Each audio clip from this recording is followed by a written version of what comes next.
తాజాగా ఒక న్యూస్ ఏంటి అంటే మరొకసారి ఢిల్లీ జేఎన్టీయూ యూనివర్సిటీ ఆ యూనివర్సిటీ విద్యార్థి ఉమర్ ఖలీద్కి బెయిల్ తిరస్కరణ అని.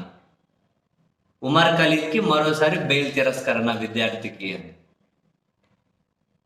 2020 ఫిబ్రవరిలో సిఏఏ ఎన్ఆర్సీకి వ్యతిరేకంగా ఈశాన్య ఢిల్లీలో అల్లర్లు ప్రేరేపించారు అనే అభియోగాల మీద అరెస్ట్ అయినటువంటి ఇతను 5 సంవత్సరాలు దాటిపోయింది. దాదాపు 5.5 సంవత్సరం అవుతుంది తిహార్ జైల్లో ఉంది.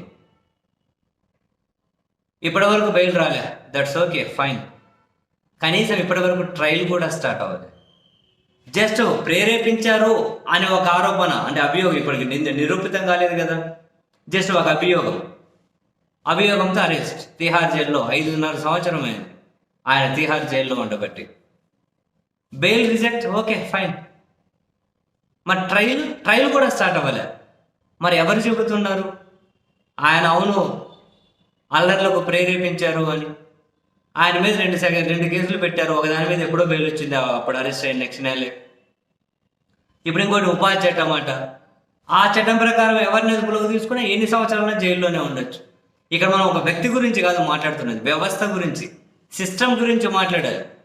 ఎన్ని సంవత్సరాలు ఇప్పుడు ఆయన మీద ఉన్న మోపిన అభియోగాలు తప్పు అని నిరూపితమైంది అనుకోండి, ఆయన ఇప్పుడు యావజ్జీవ కారాగార శిక్ష అనుభవించినట్లే జైల్లో. సిస్టమ్ మారాల్సిన అవసరం లేదా? అధికారంలో ఎవరినైనా బంధించేసేయచ్చు. అయితే అసలు ట్రయల్ కూడా స్టార్ట్ అవ్వలే.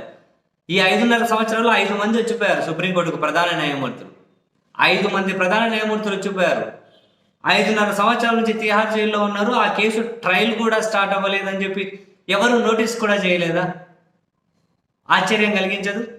ఉమర్ ఖలీదా, ఎక్సా, వైయా, జెడ్డా ఎవరన్నా ఉండనేయండి, మనం పర్సన్ గురించి కాదు మాట్లాడుతున్నది, వ్యవస్థ. ఎవరిని కూడా నిర్బంధించకూడదని చెప్పి ఇదే న్యాయస్థానాలు ఎన్నిసార్లు చెబుతాయి? మరి ఇప్పుడు 5.5 సంవత్సరం మంది దీని నిర్బంధం కాదా? అడగొద్దా? మరి వ్యవస్థ ఇలానే ఉండిపోతుందా? సిస్టమ్ ఇలానే ఉంటుందా? అలా అయితే ఎవరినైనా జైల్లో ఉంచి పెట్టేయచ్చు.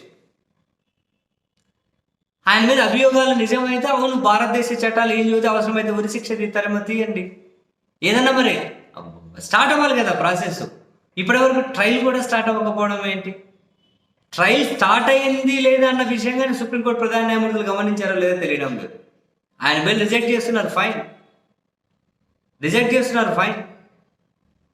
మరి ట్రయల్ స్టార్ట్ అవ్వద్దా? ఎప్పుడు స్టార్ట్ చేస్తారు? ఇంకో 20 ఏళ్ళు పడుతుందా? ఎవరు అడగొద్దా? సిస్టమ్ ఇలానే వర్క్ అవుతుందా? చరిత్ర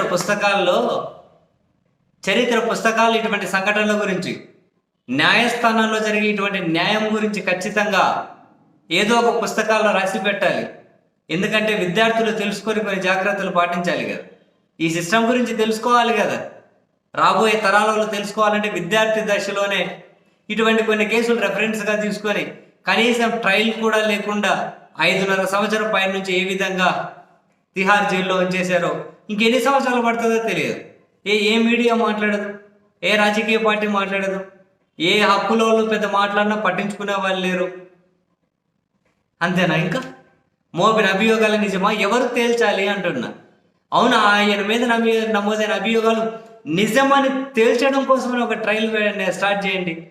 5.5 సంవత్సరం అయిపోయింది. ఏం సిస్టంలో ఏం పని చేస్తాయో మనకైతే బొత్తిగా అర్థం కాదబ్బా.